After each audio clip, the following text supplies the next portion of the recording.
หนังสือที่ว่าด้วยการพิชิตใจคนที่ดีที่สุดเท่าที่โลกได้สร้างมาครับ How to Win Friends and Influence People ในพาร์ทที่แล้วผมได้ทำเรื่องของ6วิธีการที่จะทำให้คุณสามารถมีอิทธิพลต่อผู้อื่นในทางที่ดีได้ในพาร์ทนี้จะเป็นพาร์ทต่อครับเราจะมาพูดถึง12วิธีการที่จะทำให้ผู้คนคล้อยตามทุกสิ่งทุกอย่างที่คุณสื่อสารออกมาครับในบทนี้เราจะพูดถึง How to make people follow youวิธีปฏิบัติ12ประการนี้จะทำให้ท่านสมปรารถนาทุกอย่างเพราะความสำเร็จความปรารถนาที่ยิ่งใหญ่ท่านไม่สามารถทำได้ด้วยตัวคนเดียวสำหรับสำนวนหนังสือเล่มนี้นะครับผมจะเอาส่วนที่สำคัญมาให้คุณผู้ฟังทุกท่านเราจะมาเริ่มกฎข้อที่1อันนี้จะเรียกได้ว่าเป็นวิธีปฏิบัติข้อแรกนะครับวิธีการนี้หากคุณรู้คุณจะไม่มีศัตรูและคุณจะมีแต่มิตรภาพ Don't fight with argumentsวิธีการระงับการโต้เถียงที่เลิศเลอที่สุดในโลกนี้ก็คือไม่ต้องไปโต้เถียงครับเขาบอกเลยว่าท่านจงหลีกเลี่ยงการโต้เถียงทุกสิ่งทุกอย่างเพราะมนุษย์2คนต่างมีความเชื่อที่มันแตกต่างกันมนุษย์100คนก็มี100ความเชื่อมนุษย์ล้านคนก็ล้านปรัชญาล้านความเชื่อถึงอย่างไรก็ตามเราเหมือนจะเข้าใจสิ่งนี้กันดีแต่หลายครั้งที่เราไปโต้เถียงด้วยโทสะหรืออารมณ์ผลลัพธ์สุดท้ายก็คือท่านไม่ได้อะไรเลยนอกเสียจากการเสียเวลาครับตรงนี้แหละครับเป็นอีกจุดหนึ่งที่ผมชอบมากวิธีการโต้แย้งมันบางทีวิธีที่ดีที่สุดก็คือไม่ต้องไปโต้แย้งกับใครสำหรับหนังสือเล่มนี้ครับเขาได้เขียนเอาไว้ว่าหากท่านโต้แย้งพูดให้ผู้อื่นเจ็บใจหรือไปเถียงท่านอาจจะประสบชัยชนะในบางครั้งคุณอาจจะชนะในสิ่งที่คุณคิดออกไปก็จริงแต่จริงๆแล้วมันเป็นชัยชนะที่ว่างเปล่าครับเพราะท่านจะไม่สามารถรับไมตรีจิตจากอีกฝ่ายหนึ่งหากท่านชนะหรือถ้าท่านโต้แย้งแพ้ท่านก็เสียเวลาดังนั้นขอท่านจงพิจารณาด้วยตนเองว่าท่านต้องการชัยชนะในการโต้แย้งหรือต้องการไมตรีจิตจากอีกฝ่ายหนึ่งผมว่าตรงนี้แหละครับเป็นคีย์ที่สำคัญสมมุติว่าคุณผู้ฟังจำเป็นที่จะต้องโต้แย้งกับใครสักคนลองมาชั่งใจดูก่อนว่าคุณอยากที่จะเอาชนะอีกฝ่ายหรืออยากจะมีความสัมพันธ์ที่ดีกับอีกฝ่ายหากคุณเลือกทางแรกครับคุณจะได้ชนะแน่ๆแต่คุณจะเสียความสัมพันธ์ไปเลยและคุณก็จะอึดอัดคุณจะมองหน้าเขาไม่ได้คุณจะเสียความสัมพันธ์หายไปเลยแต่อีกทางหนึ่งคุณอาจจะยอมแพ้ไปบ้างเพราะคุณรู้ว่ามันไม่มีประโยชน์ที่คุณจะไปโต้แย้งและมันก็ไม่ได้มีประโยชน์ที่คุณจะไปสร้างศัตรูคุณก็เลยไม่โต้แย้งเลือกทางไหนครับคุณผู้ฟังนี่คือวิธีปฏิบัติข้อที่1ครับจะมีอยู่อีกส่วนหนึ่งที่คุณเดลคาร์เนกีเขียนไว้นะครับถ้าท่านโต้แย้งในสิ่งที่ถูกต้องท่านอาจจะเป็นผู้ถูกเพลงเลยบางครั้งท่านอาจจะโต้แย้งกับใครบางคนจนแทบลืมหายใจแต่การเปลี่ยนใจอีกฝ่ายหนึ่งให้คล้อยตามเหตุผลการโต้แย้งของท่านท่านอาจจะพบกับความปราศจากผลจนดูประหนึ่งว่าท่านเป็นฝ่ายผิดคำถามก็คือแล้วถ้าเราไม่ควรไปโต้แย้งกับคนอื่นเราควรจะทำอย่างไรวิธีการก็จะซ่อนอยู่ใน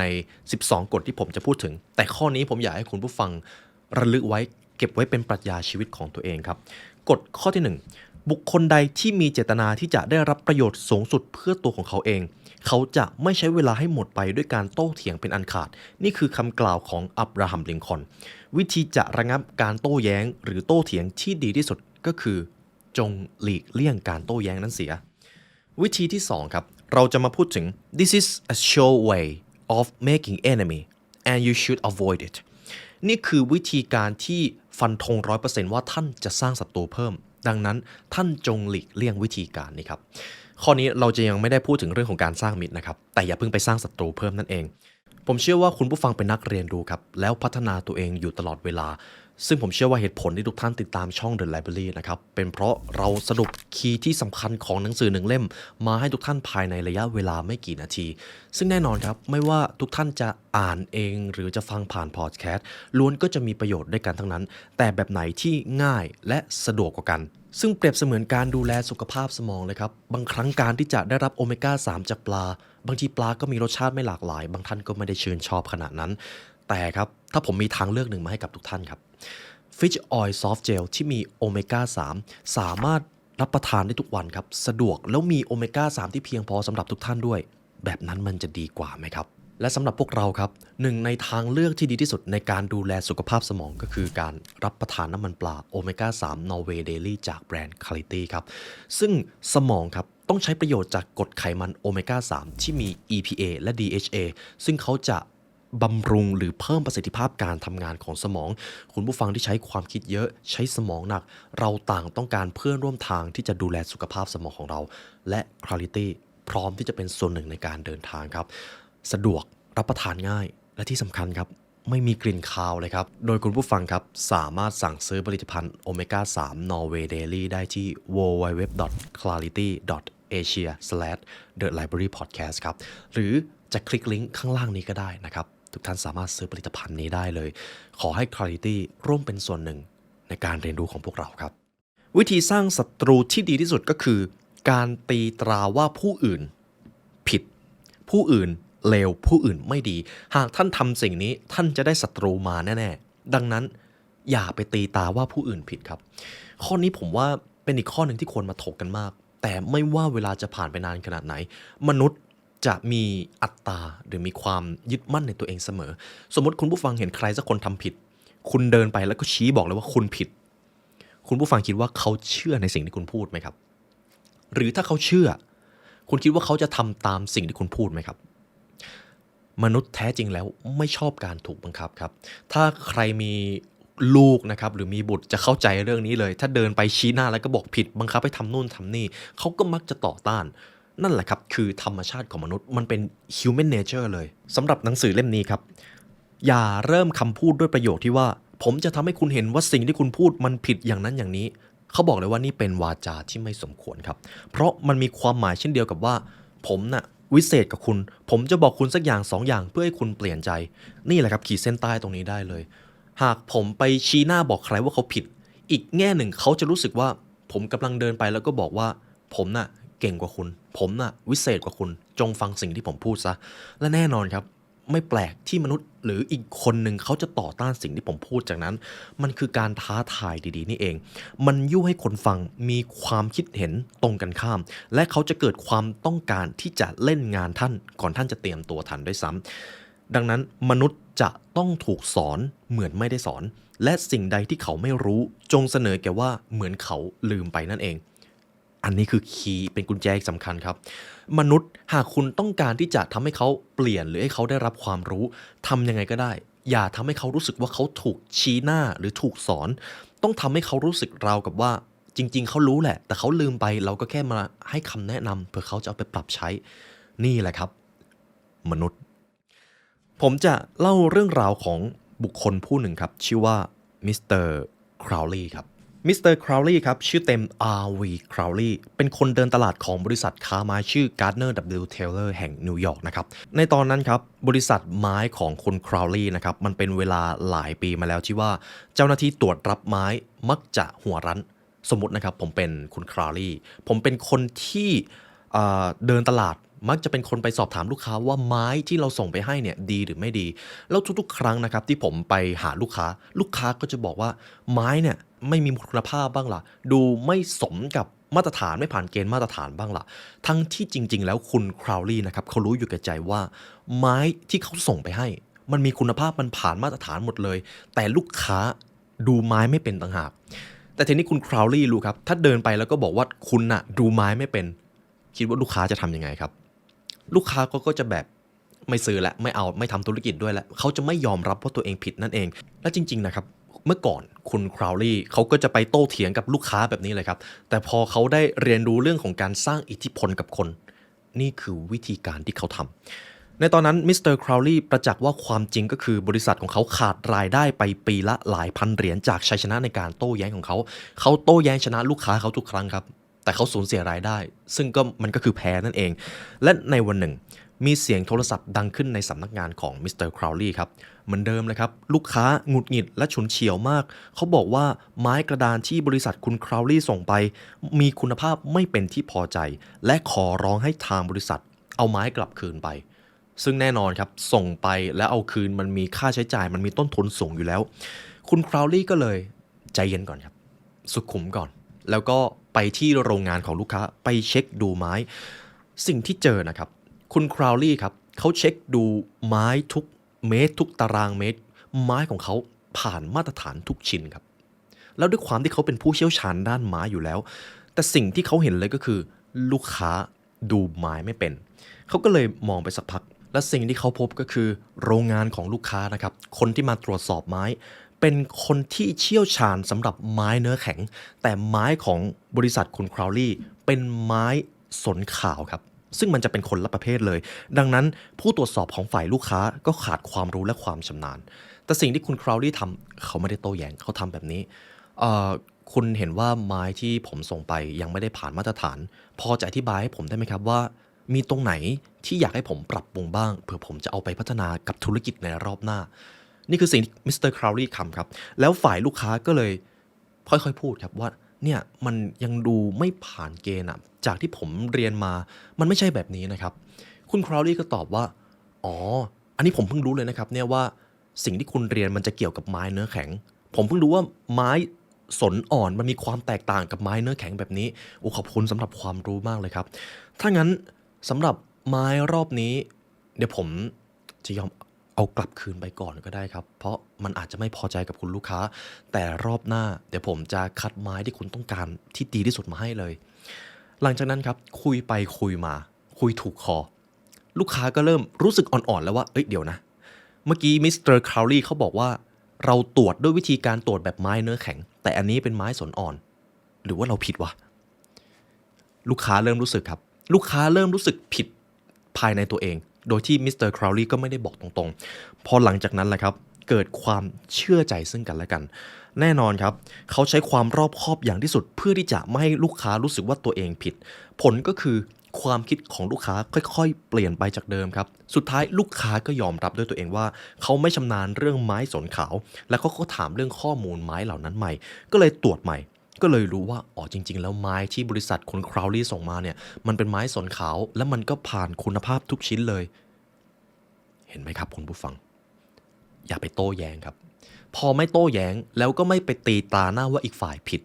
เท่านี้ครับคุณคราวลี่ก็ประสบความสำเร็จในการขายแบบสมบูรณ์แบบเลยผลสุดท้ายก็คือเพียงระยะเวลาไม่เท่าใดลูกค้าก็ส่งเช็คไปชำระเต็มจำนวนจากการใช้ชั้นเชิงเพียงเล็กน้อยและความตั้งใจที่จะละเว้นการกล่าวหาว่าผู้อื่นนั้นผิดได้ช่วยบริษัทของคุณคราวลี่ไว้เพราะดีลนี้นะครับมันเป็นดีลที่แพงมากคิดเป็นเงิน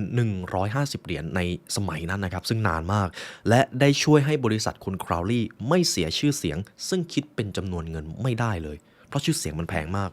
ดังนั้นถ้าท่านต้องการจูงใจให้ผู้อื่นคล้อยตามแนวคิดของท่านนี่คือกฎข้อที่2จงเคารพความคิดเห็นของฝ่ายหนึ่งอย่าบอกผู้ใดว่าเขาผิดเป็นอันขาดครับเพราะเขาจะต่อต้านคุณนั่นเองนี่คือวิธีการข้อที่2ค่อยๆซึมซับไปด้วยกันครับวิธีการข้อที่3ผมจะพูดถึงอีกข้อหนึ่งนะครับ if you are wrong admit it first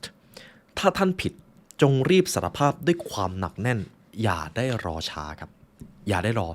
พูดง่ายๆนะครับเราทุกคนต่างมีโอกาสที่จะทำบางสิ่งผิดพลาดทำสิ่งที่มันก่อเกิดความเสียหายวิธีการที่ดีที่สุดที่จะทำให้คุณไม่โดนตำหนิแล้วได้รับการอภัยโทษก็คือยอมรับมันด้วยตัวเองคุณรีบเดินไปบอกคนรอบข้างคุณรีบเดินไปบอกหัวหน้าเลยว่า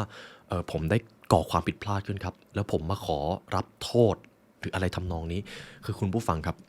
เวลาผมเป็นพนักงานประจำเมื่อก่อนนะครับผมจะใช้วิธีนี้เวลาทำผิดพลาดผมจะเดินไปแล้วก็บอกเลยว่าผมยังทำได้ไม่ดีพอผมพลาดในเรื่องนี้ครับพอมีอะไรจะแนะนำผมได้หรือไม่จากที่อีกฝ่ายควรจะโกรธกับความผิดพลาดกลับกลายเป็นว่าเขารู้สึกว่าเรามีความรับผิดชอบเขารู้สึกว่าเรามีความเป็นมืออาชีพซึ่งคุณผู้ฟังครับพูดเหมือนง่ายแต่ถึงเวลาจริงคุณจะรู้เลยว่าการที่เดินหน้าออกไปแล้วก็บอกว่าคุณทำบางอย่างผิดพลาดมันต้องใช้ความกล้าหาญพอสมควรแต่ถ้าคุณทำได้นะครับนั่นแหละครับมืออาชีพของแท้ขอให้คุณทำตามนี้เลยถ้าท่านผิดจงสารภาพอย่าได้รอช้าผมจะเล่าเรื่องราวหนึ่งในหนังสือเล่มนี้นะครับเป็นเรื่องของคุณเดล คาร์เนกีผู้เขียนหนังสือเล่มนี้เองในตอนนั้นคุณเดล คาร์เนกีก็อยากพาสุนัขไปเดินเล่นครับแต่มันจะมีกฎอยู่ก็คือต้องใส่ตะกร้อข้อปากแล้วก็จะต้องมีเชือกจูงแต่คุณเดล คาร์เนกีก็รู้สึกว่าอยากปล่อยให้น้องได้เดินเล่นบ้างก็เลยฝืนกฎนิดนึงขอฝ่าฝืนกฎนิดนึงแต่ทีนี้ครับวันนั้นทำบุญมาไม่พอครับเจอโชคร้ายตำรวจมาเจอครับเป็นคนที่ดูแลบริเวณนั้นเลยตำรวจก็เดินมาหาคุณเดล คาร์เนกีครับแล้วก็บอกว่าเดี๋ยวนะเราก็ติดป้ายไว้แล้วนี่ว่าส่วนนี้ห้ามมีสุนัขมาเดินเล่นคุณคิดอะไรอยู่คุณพาสุนัขมาเดินเล่นที่นี่คุณเดล คาร์เนกีก็บอกว่าครับผมรู้ดีว่ามันเป็นการผิดกฎหมาย เขาตอบด้วยเสียงอ่อนโยนนะครับแต่คุณเดลคาร์เนกี้ก็ตอบกลับไปครับว่าแต่ผมก็ไม่คิดว่าการพาสุนัขมาเดินเล่นมันจะอันตรายขนาดนั้นนะครับผมไม่ได้ปล่อยให้เขาเดินเพ่นพ่านเลยตำรวจก็โกรธครับคุณไม่คิดเลยเหรอกฎหมายไม่เอาใจใส่หรอกว่าคุณจะคิดอะไรเขาบอกไว้แบบนี้นะครับกฎหมายไม่เอาใจใส่หรอกว่าคุณจะคิดนรกหมกไหมอะไรของคุณหมามันอาจจะทำร้ายกระรอกตายหรือกัดเด็กๆเข้าก็ได้สำหรับคราวนี้ผมจะยังไม่เอาโทษแต่ถ้าคราวหน้าผมจับได้ว่าหมาตัวนี้มาที่นี่โดยไม่มีฝาครอบปากและมีเชือกจูงคุณก็จงไปแก้ตัวกับผู้พิพากษาแล้วกันซึ่งคุณเดลคาร์เนกี้ก็ตอบกลับไปว่าผมสัญญาครับผมสัญญาว่าจะทำตามที่คุณตำรวจบอกคุณเดลคาร์เนกี้เขาเชื่อฟังครับแต่เพียงแค่ 2-3 ครั้งเท่านั้นหลังจากนั้นเขาก็ปล่อยให้สุนัขของเขาครับจริงๆชื่อเร็กซ์นะครับถอดฝาครอบปากออกแล้วเขาก็ไม่ชอบให้หมาของเขาใส่ตะกร้อครอบปากด้วยเขาก็เลยขอลองเสี่ยงอีกครั้งหนึ่งขอลองฝืนกฎอีกครั้งหนึ่งการมาเที่ยวที่สวนสาธารณะกับสุนัขของเขาในวันนั้นครับปรากฏว่าทุกสิ่งทุกอย่างเรียบง่ายครับดำเนินการอย่างราบรื่นเลยและเขาก็ได้วิ่งแข่งกับสุนัขของเขาขึ้นเนินแต่เผอิญครับวันนั้นเหมือนจะโชคร้ายอีกแล้วคุณเดลคาร์เนกี้วิ่งแข่งกับสุนัขของเขาวิ่งขึ้นเนินครับพอลงเนินมาเจอแจ็คพอตครับตำรวจคนเดิมเลยครับเขาเจอกับผู้พิพากษาคนเดิมเลยทีนี้แหละครับแจ็คพอตของจริงครับตำรวจคนนั้นเจอคุณเดลคาร์เนกี้แล้วก็สุนัขตัวเดิมของเขาเลยแต่ทีนี้ครับคุณเดลคาร์เนกี้รู้แล้วว่าโดนแน่ๆทำยังไงดีก็เลยรวบรวมความกล้าทั้งหมดจับสุนัขของเขาแล้วก็เดินไปหาเจ้าหน้าที่ตำรวจแล้วก็บอกว่าคุณตำรวจครับรอบนี้ผมไม่ใส่ใจกฎระเบียบผมปล่อยให้สุนัขของผมไม่ได้ใส่ฝาครอบปากแล้วก็ไม่ได้มีเชือกจูงด้วยรอบนี้ผมมารับโทษตามที่ผมบอกผมผิดจริงๆครับและนี่ก็คือสิ่งที่เกิดขึ้นครับคุณตำรวจบอกว่าจริงๆแล้วเนี่ยผมรู้ดีว่าที่นี่มันก็เหมาะที่จะมาเดินเล่นบรรยากาศมันดีแล้วตอนนี้มันก็ไม่ได้มีใครอยู่เยอะมันมีสิ่งเร้าใจให้ปล่อยให้หมาเล็กๆเที่ยววิ่งเล่นได้ไม่เป็นไรหรอกครับอ้าวคุณเดลคาร์เนกี้ก็บอกว่าจริงอยู่ครับสวนที่มันน่าวิ่งมันน่าเดินมากแต่สิ่งที่ผมทำก็คือผมปล่อยให้หมามาเดินเล่นมันผิดกฎหมายนะครับตำรวจก็บอกว่าที่จริงผมคิดว่าคุณถือเอาเรื่องนี้มาเป็นอารมณ์มากเกินไปสักหน่อยคุณจงปล่อยให้มันวิ่งข้ามเนินไปทางโน้นเพื่อผมจะไม่ต้องเห็นมันแล้วก็ลืมเรื่องนี้ไปซะคุณเดลคาร์เนกี้ก็เลยรอดครับเรามาวิเคราะห์กันดีกว่าว่าทำไมวิธีการนี้มันถึงได้ผลการที่คุณไปสารภาพผิดก่อนเป็นคนแรกมันทำให้คุณได้เกณฑ์โซเชียลแคปิตอลผมไม่รู้จะแปลไทยยังไงนะครับสำหรับคุณตำรวจผู้นั้นครับในฐานะมนุษย์คนหนึ่งทุกคนต้องการมีความรู้สึกเป็นคนสำคัญดังนั้นตอนที่คุณเดลคาร์เนกี้เขาไปกล่าวปรักปรำลงโทษตัวเองมีหนทางเดียวเท่านั้นที่จะหนุนความยิ่งใหญ่ของเขาให้เด่นขึ้นนั่นก็คือการแสดงกิริยาท่าทีว่า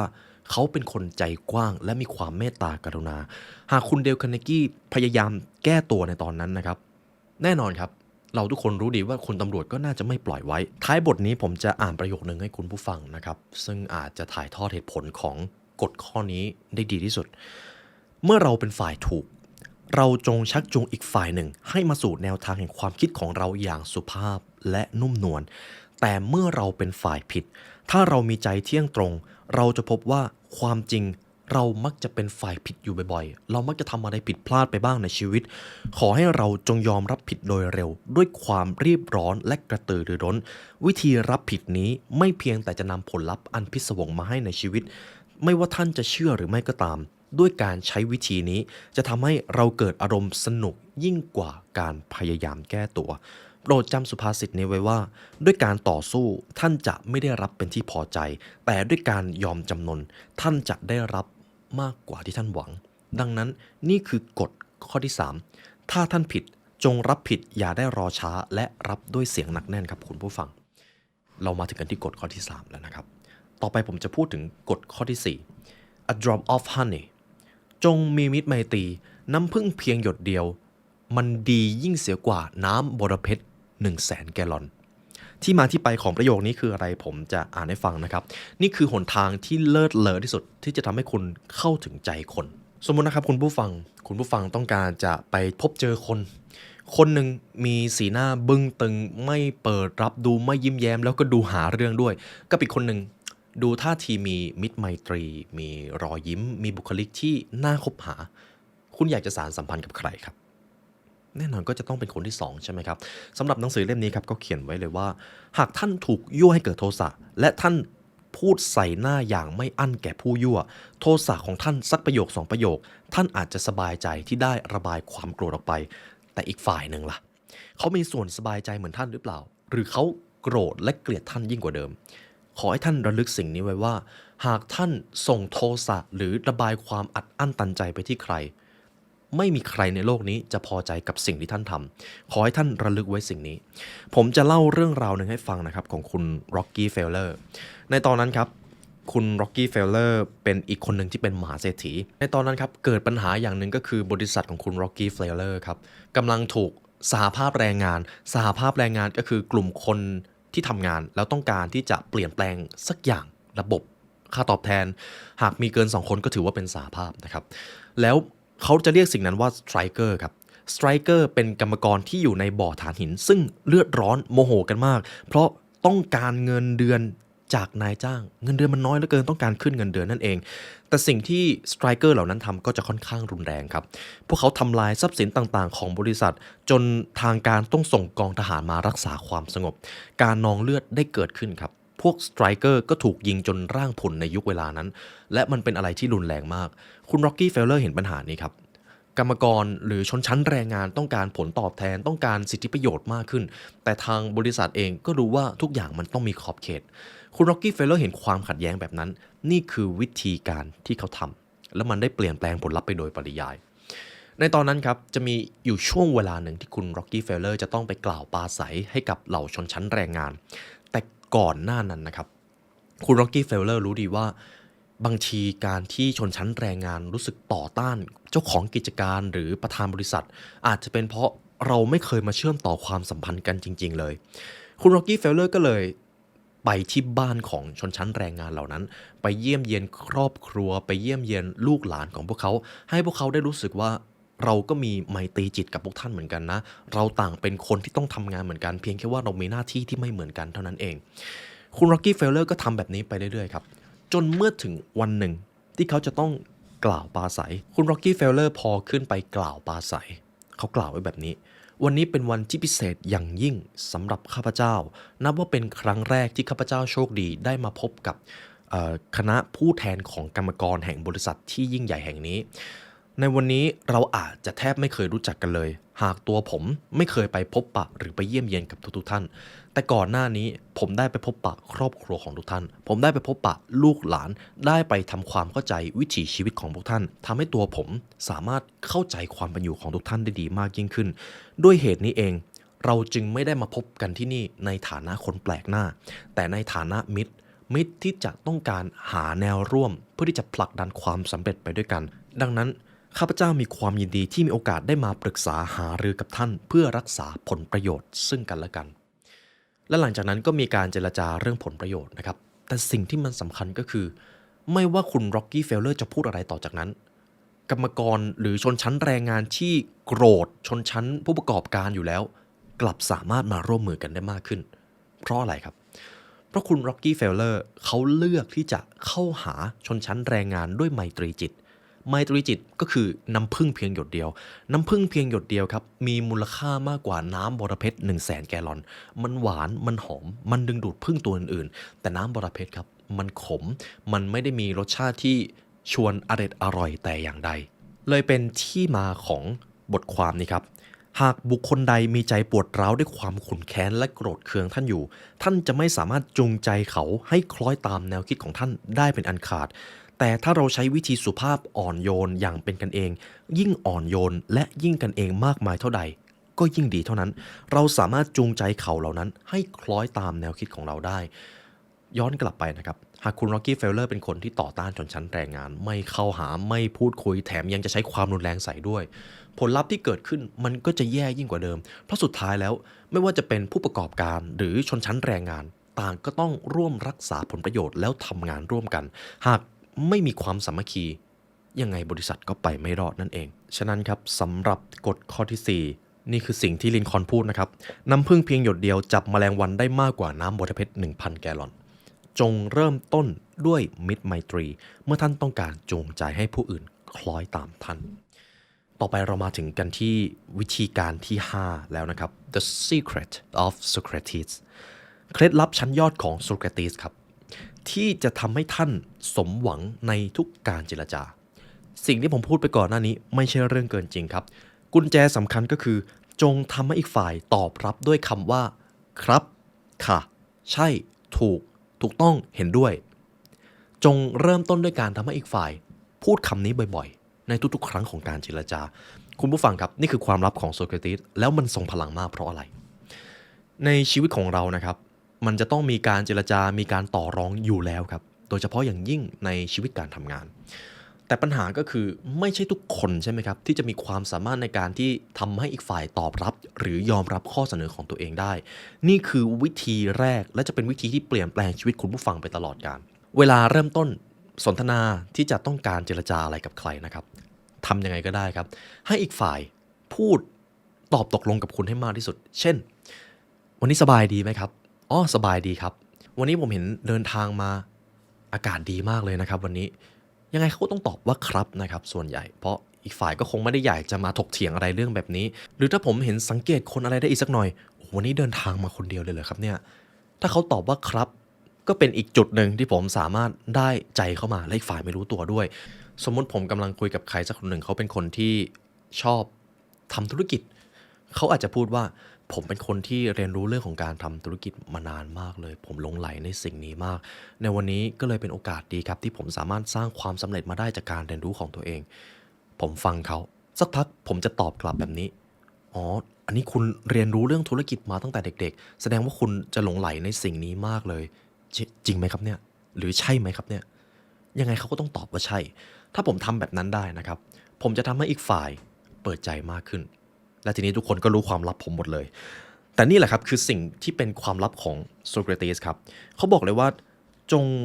เริ่มต้นด้วยการทำให้อีกฝ่ายผ่อนคลายความเนื้อแห่งการต่อต้านซึ่งวิธีนั้นก็คือสิ่งที่ผมพูดไปครับเริ่มด้วยคำว่าใช่ถูกต้องใช่แล้วแต่ตรงกันข้ามครับหากบุคคลใดก็ตามต้องพูดว่าไม่ใช่เปล่าไม่ถูกไม่จริงย่อมหมายความว่าเขาได้กระทำยิ่งไปกว่าการกล่าวคำพูดนั้นนั่นเองพูดง่ายๆนะครับเวลาเราพูดอะไรที่มันเชิงปฏิเสธมันไม่ได้ออกมาแค่คำพูดกล้ามเนื้อความคิดของเรามันจะปฏิเสธตามไปด้วยนั่นเองแล้วการเจรจาแนวโน้มที่มันจะสำเร็จมันก็ถูกลดทอนลงจึงถูกเขียนไว้ในหนังสือเล่มนี้ครับในคราวต่อไปถ้าท่านคิดว่าท่านเก่งพอที่จะกล้าบอกใครต่อใครว่าเขาผิดเราจงนึกถึงโซเครติสผู้นี้แล้วตั้งคำถามที่สุภาพอ่อนละมุนละไมคำถามที่ได้รับตอบกลับด้วยคำว่าครับใช่ครับถูกแล้วนี่แหละครับคือสิ่งที่คุณจะต้องเอาไปปรับใช้ต่อไปครับเรามาถึงวิธีการปฏิบัติข้อที่6 how to deal with disappoint วิธีรับมือกับความผิดหวังรับมือกับความผิดหวังอย่างไรแน่นอนครับเวลาเรื่องของการมีปฏิสัมพันธ์กับคนนะครับก็ไม่ใช่ทุกครั้งที่เราจะสมหวังบางทีบางความสัมพันธ์ก็อาจจะไม่ได้เหมาะที่จะสานต่อแต่ทำอย่างไรล่ะถึงจะลดโอกาสที่จะสูญเสียความสัมพันธ์ได้ดีที่สุดนี่คือวิธีของคุณเดลคาร์เนกี้ครับจงปล่อยให้อีกฝ่ายพูดให้มากกว่าท่านจะต้องเป็นผู้รับฟังให้มากกว่าอีกฝ่ายนี่คือวิธีที่ทรงพลังที่สุดในการสานสัมพันธ์กับทุกผู้คนบนโลกนี้เพราะสิ่งที่ทุกคนต้องการภายใต้ฟ้าแห่งนี้บนผืนน้ำแห่งนี้คืออะไรครับการได้เป็นคนสำคัญตามแบบฉบับของหนังสือเล่มนี้เลยดังนั้นการที่เราสามารถทำให้ผู้คนได้เล่าเรื่องของตัวเองได้พูดมากกว่าเราเขาจะชอบเราโดยไม่รู้ตัวและเรากำลังทำอีกฝ่ายชื่นชอบเราโดยที่เราไม่ได้โฆษณาตัวเองแม้แต่คำเดียวดังนั้นครับคนส่วนมากเมื่อต้องการจูงใจผู้อื่นให้คล้อยตามมักจะเป็นผู้พูดมากเสียคนเดียวโดยเฉพาะคนเดินตลาดเซลล์ที่เป็นมือใหม่ละกันเขาอาจจะหลงผิดในการกระทำแบบนี้แต่ท่านจงระลึกสิ่งนี้ไว้ควรให้คนที่เราไปติดต่อได้พูดเพราะเขาย่อมมีความรู้ในกิจการของเขาและปัญหาของเขาดีกว่าท่านผมจะยกตัวอย่างนะครับสมมติคุณผู้ฟังเป็นพนักงานขายของเป็นเซลล์แล้วกันหากคุณต้องการเข้าหาลูกค้าวิธีการที่จะทำให้ลูกค้าหนีคุณแน่ๆก็คือไปแล้วก็พูดโดยที่ไม่รับฟังเลยว่าเขามีปัญหาอะไรจริงๆบ้างแต่วิธีการที่ทรงพลังที่สุดที่จะทำให้ลูกค้าเปิดใจกับคุณก็คือเดินเข้าไปแล้วก็เตรียมสิ่งที่เรียกว่าคำถามไปด้วยถามว่าตอนนี้พอจะมีปัญหาอะไรให้บริษัทผมช่วยบ้างไหมครับหรือตอนนี้ มีอะไรที่อยากจะพัฒนาบ้างไหมครับเผื่อผมจะช่วยได้หรือคุณพอจะแนะนำได้ไหมครับว่าผลิตภัณฑ์ของผมควรจะเอาไปพัฒนาทางไหนได้มากขึ้นแล้วเขาก็จะพูดครับและเชื่อเถอะครับหากคนคนหนึงเปิดใจกับคุณแล้วเขาพูดไม่หยุดแน่ๆแล้วเขาก็จะเปิดใจกับคุณด้วยและทีนี้คุณจะขายอะไรคุณก็ขายได้หมดเลยนี่แหละครับคือพลังอำนาจของการฟังและการตั้งคำถามที่ทรงพลังนั่นเองจึงเป็นที่มาของประโยคนึงครับเราจงอย่าฟุ้งซ่านโอ้อวดในความสำเร็จของเราแต่เราจงถ่อมตนเอาไว้จึงจะได้รับความนิยมชมชอบจากผู้อื่นเขาจึงเน้นย้ำไว้ต่อนะครับอย่าปล่อยให้ชีวิตอันสั้นของเราสร้างความรำคาญแก่ผู้อื่นด้วยการคุยโอ้อวดถึงความสำเร็จของเราเราจงส่งเสริมให้ผู้อื่นพูดคุยเสียบ้างโปรดคิดดูเสียให้ดีเราต่างไม่ได้มีอะไรที่วิเศษวิโสไปกว่าคนอื่นเลยฉะนั้นไม่มีความจำเป็นต้องโอ้อวดครับกฎข้อที่6หากท่านต้องการจูงใจให้ผู้อื่นคล้อยตามแนวคิดของท่านจงปล่อยให้อีกฝ่ายหนึ่งเป็นผู้พูดมากกว่าท่านต่อไปครับวิธีที่7วิธีที่จะทำให้ผู้คนร่วมมือกับคุณในทุกๆครั้งสำหรับข้อนี้ครับ How to get cooperation from others จงทำให้อีกฝ่ายเกิดความรู้สึกว่าความคิดนั้นเป็นของเขาหากคุณต้องการให้คนร่วมมือกับคุณ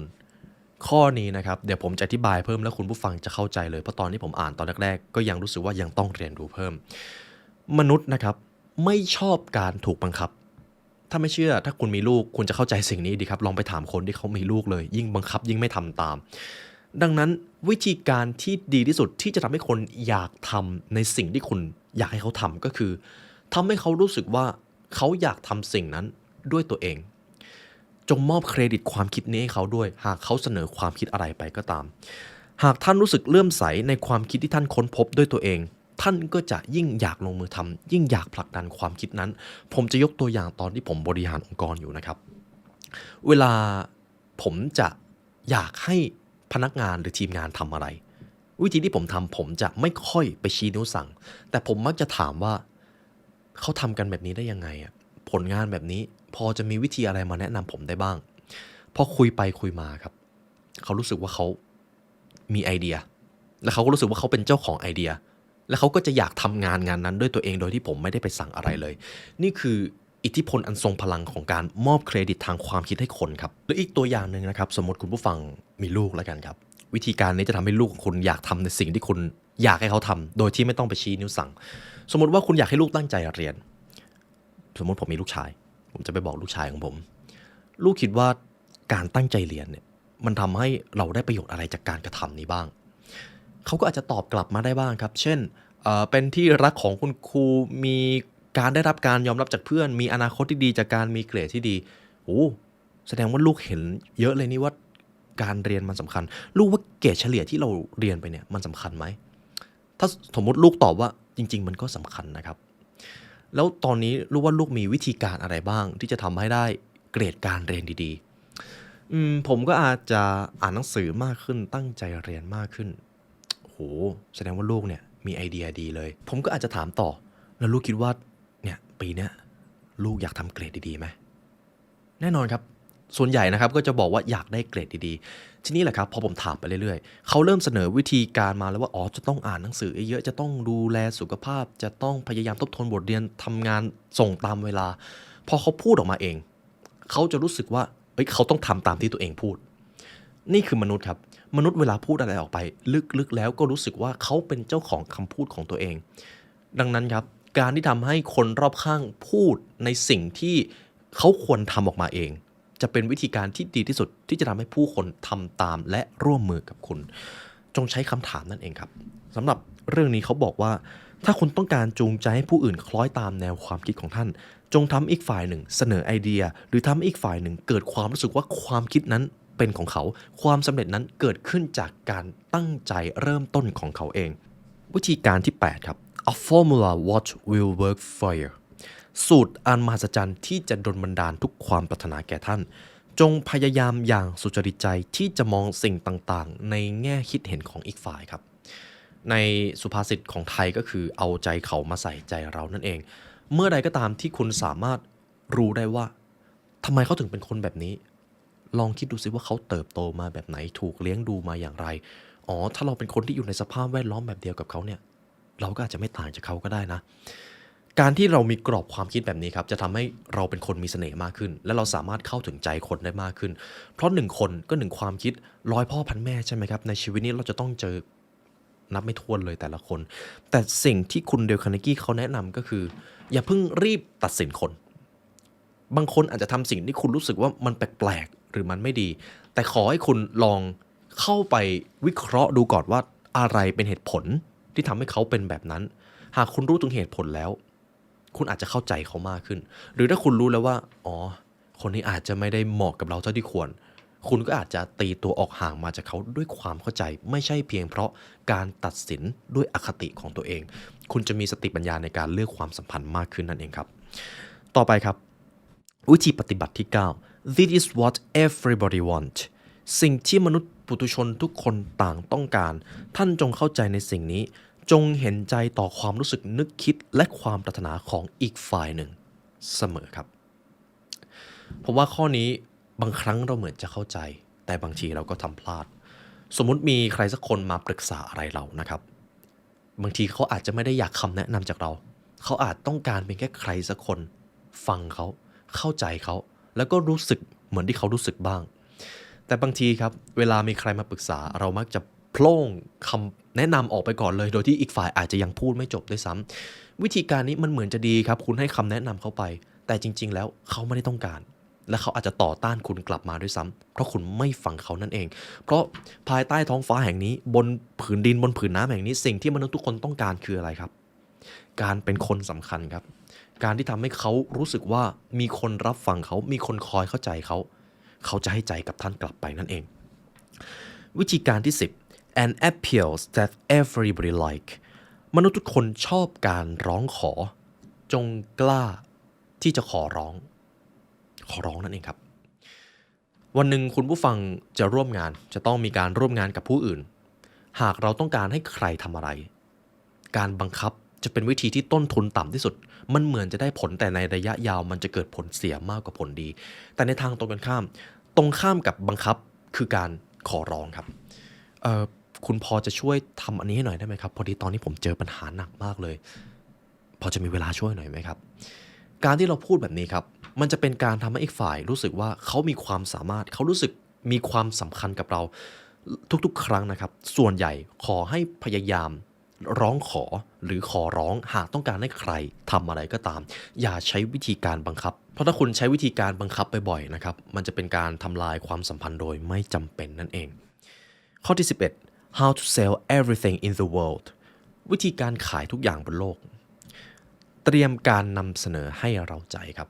สำหรับบทนี้เขาบอกว่านี่คือวิธีที่ภาพยนตร์ใช้ดนตรีใช้แล้วทำไมท่านถึงจะไม่ใช้บ้างวันหนึ่งคุณผู้ฟังก็จะต้องนำเสนอโฆษณาอย่างน้อยก็การสัมภาษณ์ก็คือการโฆษณาตัวเองนั่นแหละครับวิธีการนำเสนอเพื่อที่จะขายการทำงานทุกอย่างคือการขายครับขายความสามารถขายตัวตนขายความรู้ขายความเชี่ยวชาญแต่จะขายแบบไหนล่ะที่จะทำให้คนอยากซื้ออยากรับเราเข้าไปทำงานร่วมกับเขามันคือวิธีการนำเสนอครับผมจะยกตัวอย่างชายคนหนึ่งที่เป็นคนที่นำเสนออุปกรณ์อิเล็กทรอนิกส์หรืออุปกรณ์ไอทีที่ดีที่สุดคุณสตีฟ จ็อบส์ครับในตอนที่เขานำเสนอ iPod ของเขานะครับเขาไม่ได้เริ่มต้นมาแล้วก็บอกว่า iPod นี้มีฟังก์ชันเท่าไหร่มีกี่จิกมีตัวเลขอะไรเยอะแยะไปหมดเขาไม่ได้บอกแบบนั้นในตอนนั้นคุณสตีฟ จ็อบส์เดินมาหยิบ iPod ขึ้นมาแล้วก็บอกว่า 1,000 บทเพลงจะเข้าไปอยู่ในกระเป๋ากางเกงของคุณเขาบอกประมาณนี้นะครับทุกคนเข้าใจครับว่าไอเนี่ยคือเครื่องเล่นเพลงแล้วมันพกพาได้ง่ายมากด้วยคุณสตีฟ จ็อบส์แทบไม่ได้พูดอะไรเยอะเลยครับหรือในตอนที่คุณสตีฟ จ็อบส์ออกมาเปิดตัว Apple ของเขานะครับเขาบอกเลยว่าเขาต้องการท้าทายความเชื่อเก่าๆแล้วต้องการสร้างสิ่งใหม่ๆเขาจะเปลี่ยนแปลงโลกแล้ววิธีการนำเสนอของเขามันทำให้คนเข้าถึงครับมันเข้าไปถึงในระบบความเชื่อของคนสิ่งนี้คือสิ่งที่เราทุกคนสามารถทำได้เวลาจะนำเสนออะไรนะครับบางทีตัวเลขสถิติอาจจะไม่ได้เป็นสิ่งที่จำเป็นขนาดนั้นในการนำเสนอเพื่อให้คนประทับใจแต่เรื่องราวความเชื่อปณิธานหากคุณเปิดมาด้วยสิ่งเหล่านี้ได้ก่อนคนจะเปิดใจกับคุณแล้วหลังจากนั้น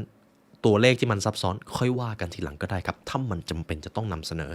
มันคือวิธีการฝึกนำเสนอให้เราใจหรืออีกสิ่งหนึ่งครับการพูดในที่สาธารณะอันนี้ก็เป็นอีกสิ่งหนึ่งที่คุณจะต้องฝึกคุณผู้ฟังเห็นบุคลิกของผมตอนพูด อะไรผ่านพอดแคสต์หรือพูดในงานบรรยายไหมครับ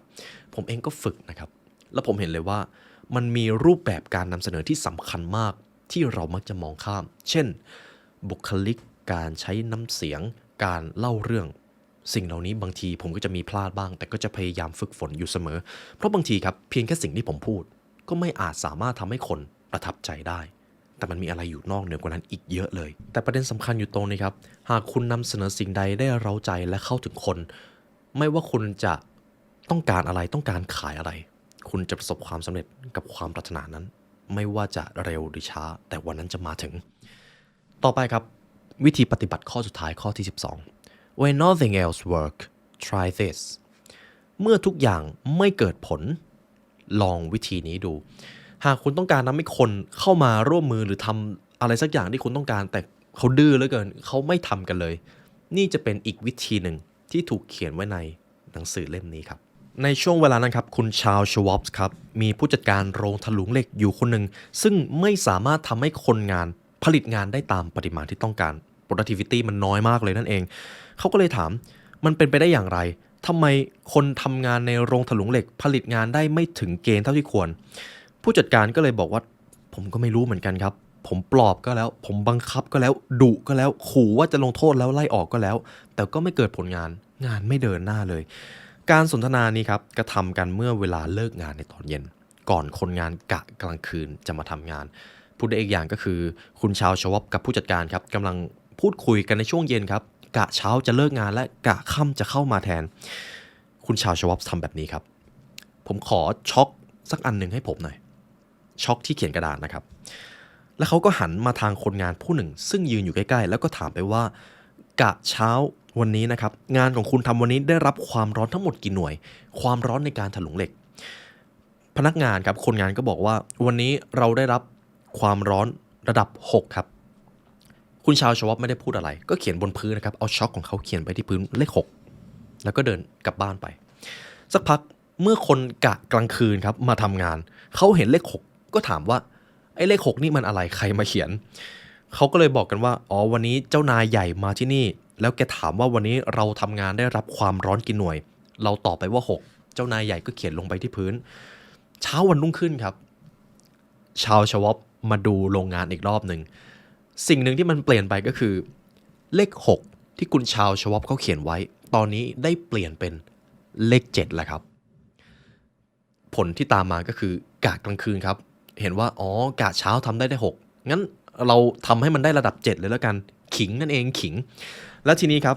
พอกะกลางวันมาทำงานในวันรุ่งขึ้นก็เห็นเลข7ที่พื้นก็เลยสงสัยเฮ้ยเดี๋ยวกะกลางคืนมันทำงานได้รับความร้อนเยอะกว่าเราไม่ได้เราจะต้องทำงานเก่งกว่าพวกมันเขาก็เลยเริ่มมี productivity เพิ่มขึ้นเริ่มขยันมากขึ้นสักพักหนึ่งครับกะกลางวันเปลี่ยนจากเลข7เป็นเลข10เพราะยิ่งทำงานถลุงเหล็กเยอะยิ่งผลิตเยอะมันก็จะต้องยิ่งได้รับความร้อนหลายหน่วยมากขึ้นก็แปลว่าเลข7ไปเปลี่ยนเป็นเลข10งานมันได้ก้าวหน้ามากขึ้นนั่นเองในตอนนี้ครับโรงถลุงเหล็กนั้นผลิตได้มากกว่าโรงถลุงเหล็กโรงอื่นในบริเวณโรงงานเดียวกันหลักการก็คือคุณชาวชาวเขาบอกว่าวิธีที่จะให้คนผลิตงานได้มากๆก็คือกระตุ้นให้เกิดการแข่งขันกันข้าพเจ้าไม่ได้หมายถึงการแข่งขันอันโสมมและต้องทุ่มเงินชิงดีชิงเด่นแต่หมายถึงการกระตุ้นให้เกิดความปรารถนาที่จะเป็นคนเก่งกว่าอีกฝ่ายหนึ่งนี่คือคีย์ที่สำคัญความปรารถนาที่จะเก่งกว่าการท้าทายการแข่งขันคือวิธีที่มนุษย์ต้องการครับมนุษย์ชอบการแข่งขันมนุษย์ต้องการจะอยู่เหนือกว่าต้องการที่จะเก่งกว่ามันเลยเป็นเหตุผลที่ว่าทำไมเรามักจะเปรียบเทียบกับคนอื่นอยู่เสมอนี่คือผลที่จะดลบันดาลแน่นอนให้มนุษย์เกิดความมุมานะครับผมเลยได้บทสรุปของสิ่งนี้ก็คือ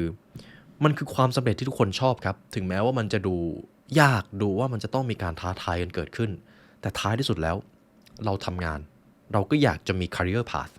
เราทำธุรกิจเราก็อยากจะได้เงินเยอะขึ้นเพราะการแข่งขันคือสิ่งที่อยู่ภายในจิตวิญญาณของพวกเราทุกคนครับการแข่งขันเป็นการเปิดโอกาสให้มนุษย์ได้แสดงความสามารถออกมา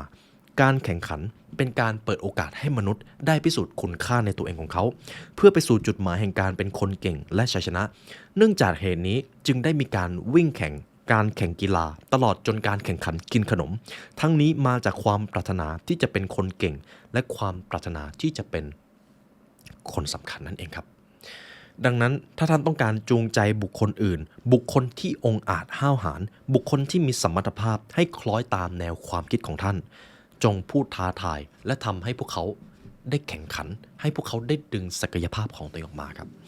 นี่ก็คือบทสรุปทั้ง12ข้อที่ผมนำมาจากหนังสือ How to Win Friends and Influence People นะครับและเดี๋ยวผมหวังว่าคุณผู้ฟังก็น่าจะได้คู่มือในการสร้างอิทธิพลด้านความสัมพันธ์ไปเยอะพอสมควรซึ่งจริงๆแล้วถ้าหากให้ผมพูดจากใจจริงหากคุณรู้ทั้งกฎทั้ง12ข้อนี้แล้วเอาไปใช้ได้อย่างราบรื่นคุณจะเป็นอีกคนหนึ่งที่เก่งคนมากเก่งคนจนน่ากลัวครับบางทีสุดท้ายนี่ครับหากคุณฟังมาตรงนี้และอยากต้องการที่จะเรียนรู้ผ่านหนังสือเล่มนี้ให้ลึกซึ้งต้องการพัฒนาทักษะคนให้เชี่ยวชาญให้เก่งคุณผู้ฟังสามารถซื้อหนังสือเล่มนี้ได้จาก The Library Shop นะครับแต่ผมจะทิ้งลิงก์ไว้ข้างล่างหากต้องการสร้างความสัมพันธ์หนังสือนี้คือเล่มแรกที่ผมจะแนะนำให้ทุกท่านได้อ่านและสำหรับใครที่ยังไม่ได้ฟังพาร์ทแรกที่ผมทำ How to Win Friends and Influence People นะครับเดี๋ยวผมจะแนบคลิปไว้หลังจบคลิปนะครับสามารถกดเข้าไปดูได้เลยและในวันนี้ครับหากทุกท่านฟังมาถึงตรงนี้ตัวผมรู้สึกยินดีและเป็นเกียรติอย่างยิ่งที่เรามีโอกาสได้มาเรียนรู้ด้วยกันในวันนี้ได้เวลาอันสมควรแล้วครับทีมงาน The Library เลยและตัวผมไลออนยุวศิลป์ขอลาไปก่อนขอให้วันนี้เป็นวันที่ยอดเยี่ยมและทรงพลังของทุกท่านครับสวัสดีครับ